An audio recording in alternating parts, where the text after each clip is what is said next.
Hello there. Welcome to Security Report on SW Africa News, where we bring you analysis of contemporary security issues confronting Africa. While we dig deep into these challenges, we equally bring out some solutions. On every episode of Security Report, we dissect those security issues troubling us as a people, country, and continent, and provide actionable antidotes to overcome them. For this episode, we will be looking at insecurity in Nigeria and security agencies' preparedness to counter this insecurity. And to help do justice to the topic and other topics we will be treating on this program is Wilson Inalego.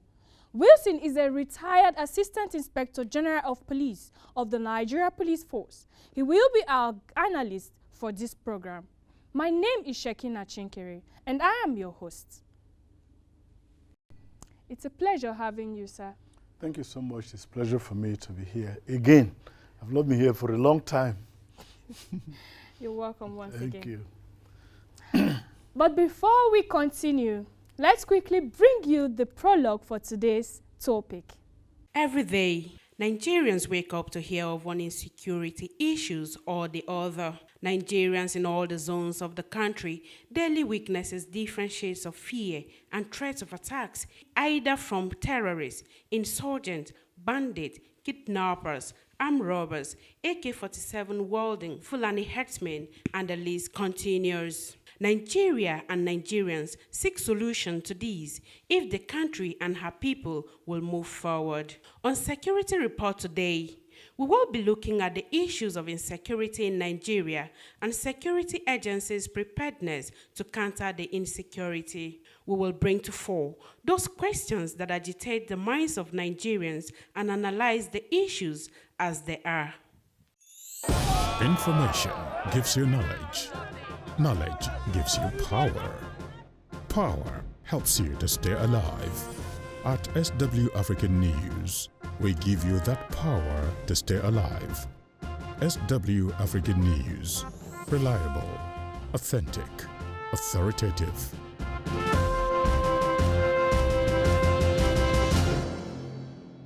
Welcome back. Like you heard on the short prologue, it is a disturbing issue, but I am sure at the end of this program, all the questions will find answer. Let's look for a way out of insecurity in Nigeria and the preparedness of security agencies to counter this insecurity. What do you have to say to that? First of all, those who decide to engage in crime must realize that they cannot get away with it. That means there must be proper, first of all, arrests, prosecution. It's one of the ways. If they know we kidnap, we collect ransom, we go enjoy it, we come out again, and they are not arrested. Even if they are arrested, they still find a way. That is one of the ways, arrest and prosecution. And that goes to training and capacity building. When you train and build the capacity of the personnel of the security services, you enhance their capacity to deliver on their mandates.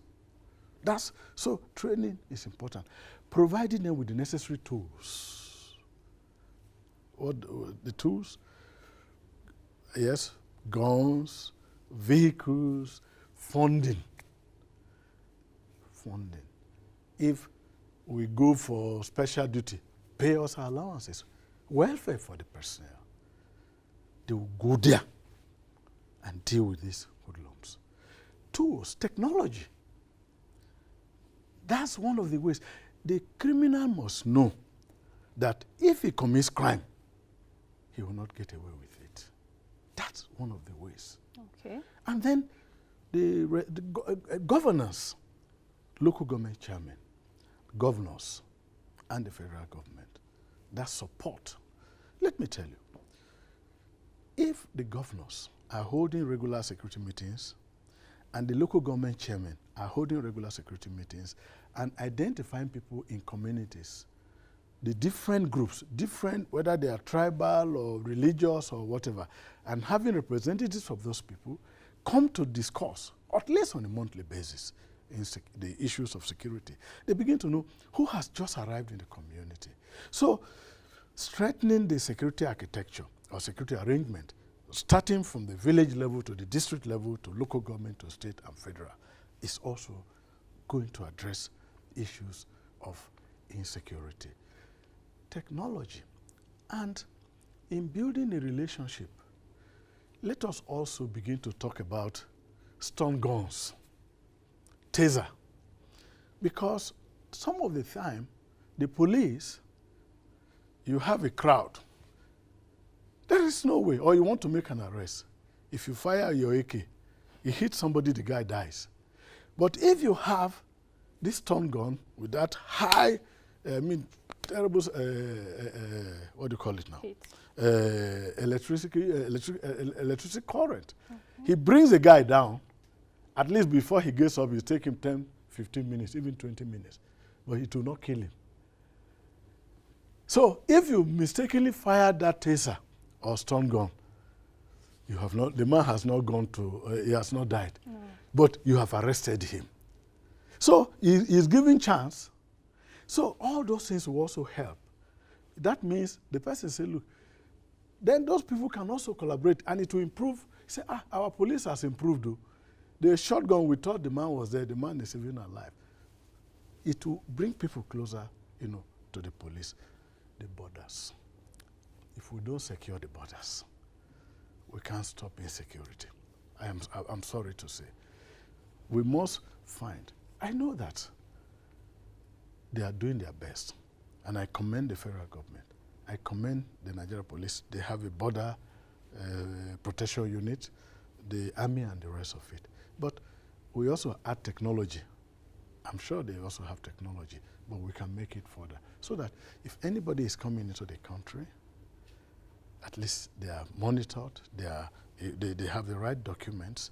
Okay. Even if if you are using ECOWAS, you need to have ECOWAS pass or something, or your international passport. So we must get guns out of the hand of unauthorized persons. Because what is it that emboldens them? Guns. Yeah. So we can also, I'm not talking of discussion, but you can also provide incentive to get guns out of the hand of people. And you penetrate the community so that those, and then the forest, the forest guard should be strengthened. When I was a young child, we had forest guards. You couldn't fell a tree, and they knew the forest like anybody. The state governments should bring this up so that we know who is who. And I advocate interagency cooperation and collaboration. This will help to combat insecurity. And that means you bring both the police, the civil defense, the road safety, the army, and if the army and police are having a joint operation, at least 1 or 2 weeks of joint training, so that they begin to build relationship from that joint training you give them. Yeah. So nobody is saying that I am superior to the other. Because you already establish a rapport by the joint training you are conducting for them. Oh, you are all going to Zamfara. Okay. The army you are going. We're also sending police counter-terrorism unit, police mobile force. All these people we are sending, let them have a joint training. So they begin to relate. So they will watch each other's back. They them not operate in silos. They operate as one unit. As one, together. And again, intelligence gathering acquisition. Everything I have said today rests on one thing, intelligence. Even in building relationship with the public, interagency, share intelligence on the need to know. Get credible information and don't toy with those information. If you do that, you are going to curb insecurity without firing a gun. That means before they gather to ride machine up to 50 to go to Kankara or Jangebe or School of Forestry, they are intercepted. And let us have CCTVs I know it's expensive, but some of the schools, let's have CCTV. Let us clear all the bushes. But talking of CCTV, let me ask. Yes. Can there be CCTVs in these communities? Is it possible to have CCTVs Oh, in the yes, communities? because there's solar. Solar-driven CCTV. You get your power from solar. It's quite easy. Once you have that, you have this solar.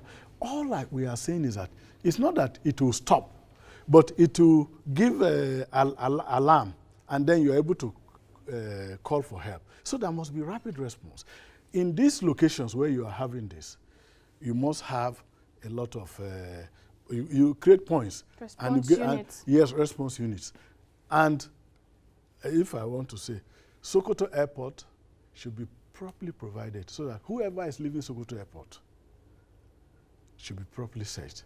If he's carrying gold from Zamfara, he'll be arrested. There must be intense search of anybody.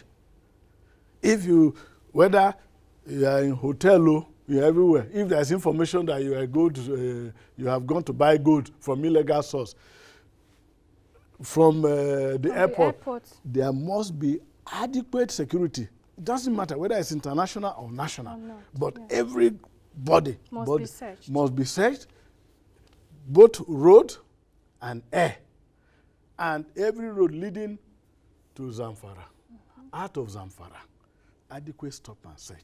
So that if you have gold, yes, where is your permit? Where did you mine it? Who are those working for you? And if the government grants permit, they must take their documentation. Yes. But I want to suggest and recommend that Sokoto Airport and even the hotels there, all the lodgers, because they will not go into, the way I see it, they may not go into Zamfara, but they can hibernate in Sokoto, because they get it, they just fly to Abuja, or I don't know the connection, but I know there's a connection from Sokoto to Abuja. Okay, sir. So in that way, you reduce insecurity. Take the incentive away. If you have gone to illegal mining sites, you find thousands of people. How many police can you send? How many army? Few. So those who utilize, who are the beneficiaries, those who are the sponsors, seize their oxygen so that they will not lay hand on that. And in that way, and then address the small concerns of the different groups, address the concerns of local farmers, address the concerns of pastoralists. What are their genuine concerns? Address them. When you do that, fantastic. That's quite interesting and impressive. Let's go for a short break. Information gives you knowledge. Knowledge gives you power. Power helps you to stay alive. At SW African News, we give you that power to stay alive. SW African News. Reliable, authentic, authoritative.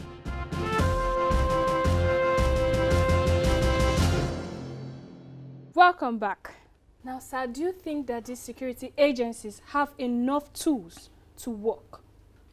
There is no security agency that can have all the tools. But what security agencies try to do is to optimize resources, human resource and material resources, the tools they require to work with. And then when you talk about that, for example, do we have enough adequate number of police officers? Do we have enough number of other services to deal with this? That is a huge challenge. The security agencies, they have the capacity, but the capacity needs to be increased. You need to have more personnel because, let me give you an example. In a division in those days, you could have up to 200, 300 police officers. But these days, you don't have that number. And so you have security police stations, police outposts that hitherto had 10, 15, 20 personnel, perhaps having 4, 5, 6, 7.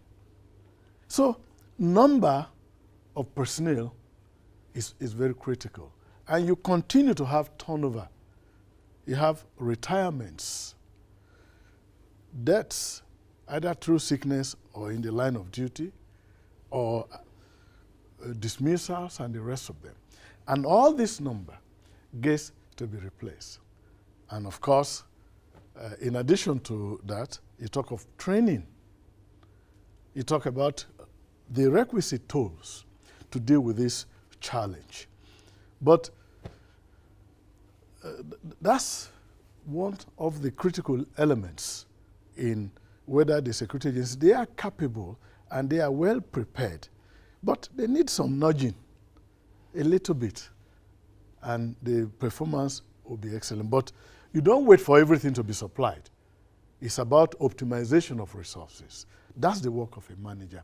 That's the work of a commander. That's the work of a police leadership. Thank you very much for that. So, it is obvious that these security agencies lack the hardware and software they really need to protect the life of the people. What do you have to say to that? Well, the hardware and the software, of course, they have a basic AK-47, but security is much more than that. Security is about, for the police in particular, public trust. Without public trust, there is no security. Therefore, how are we building the capacity of the police? Look, the NSAS campaign tried to affect the relationship of the police in particular with the public. But I think that is being healed because they will realize that the police is a critical element in the provision of security and provision of security of life and property. In public safety, the police primacy in internal security cannot be discountenanced. Therefore, you have a police that you work with. But the NSAS try to affect that relationship. Therefore, the police now, what do? You begin to build public trust. You begin to have community awareness program, bringing community together. The police and the public sharing a kind of partnership. That is very important. I think what the Nigerian people want from their police force and security agencies, it's also, you have our back and we have your back. Once that understanding is there, you are going to have seamless security in the country. I have always emphasized, it's not about guns. It's not about armored personnel carriers. Yes, those are critical. But even those become part of a problem to us. Because once you have this arm, one action can affect your relationship with the public. For example, look at what happened in the US, the George Floyd issue. Yes. All these things are not confined to a geopolitical, a geolocation. The whole world gets to hear about it in real time. When something happens in Shagamu, for example, maybe there is a police incident with the populace, that also gets to happen. Therefore, in building the relationship with the public, the police has to take that into cognizance in showing respect for human rights, in showing empathy to members of the public, in having, cognitive and affective relationship with the public. Cognitive relationship based on facts, is evidence-based. The police have done this. Yes. But affective relationship with the public, that is, they have an interaction with you. When the public come to meet you at your checkpoint, what kind of officer do they see? Yes. Is it an officer they can relate to, they can relate with? Then once you have this cognitive and affective relationship, and you blend them, and the public begin to say, oh, let's wait a minute, our police is changing. You now have somebody, he has a complaint, he will not just go to one other place to solve it. He knows that. If I go to the police is going to pay attention. So the police, we must, I say we because I see myself as still, even I've retired, start a new relationship, cultivate it. in every neighborhood, when these things happen, begin to look, and we always tell our leaders, these are things we are taught at the basic level in the police colleges, that when you're on patrol within your beat, look at the prominent people there. Who are those people that the voice, the public, the community can listen to? You begin to relate with them. And we relate so that how do you convey your message? Okay. How do they trust you? So in dealing with issues of insecurity, because you are not only preventing, you are not only providing safety and security, you're also trying to prevent the fear of insecurity, the fear of crime. People got to believe you that I can leave Abuja and go to Kaduna and nothing happens. And that also stems from confidence and trust in you. So in building the police, it must be a police force based on our interaction with the public. And all this, and even training. I'm happy that the Inspector General of Police has revived the community policing almost on the supernumerary police system. State governments are training, the federal government has a number. All these are going to have force multipliers. That means if I live in Nyanya and I have community policing officers within that area, and I have them properly trained, integrated and embedded in the community, I am very sure that these people are there. They are my eyes and ears in the community. Everything, because people they've got to trust us, because they say things the police cannot see. They say things the DSS may not even see. They say things that other people may not see. But in dealing with insecurity, it's a collaborative thing. They call it collective efficacy. As we come together, you see something, say something. You see, I see, and I pass it, and the authority, I am sure, will not just let that information lie idle. They are going to work with it. Okay. My identity is going to be protected. In all this, you will see that we will now have freedom from fear. We'll have freedom from lack of safety, because everybody is coming together. They will find, no problem. Thank you so much, IG Wilson Nalegu, for your immense contribution on today's topic. Thank you for the privilege to appear on your program. I appreciate it. I have to say this is all we can take for today. Wilson Nalegu will be on every episode of this program, God willing, to analyze topics on discussion. And yes, you can watch this program and more on our website, www.swafricanews.com. You can also email us at swafricanews@gmail.com. Get more information on our Facebook page at Security Watch Africa, and send your views to us via Twitter at Security Watch 97. Until we come your way again, it's bye from Wilson and I.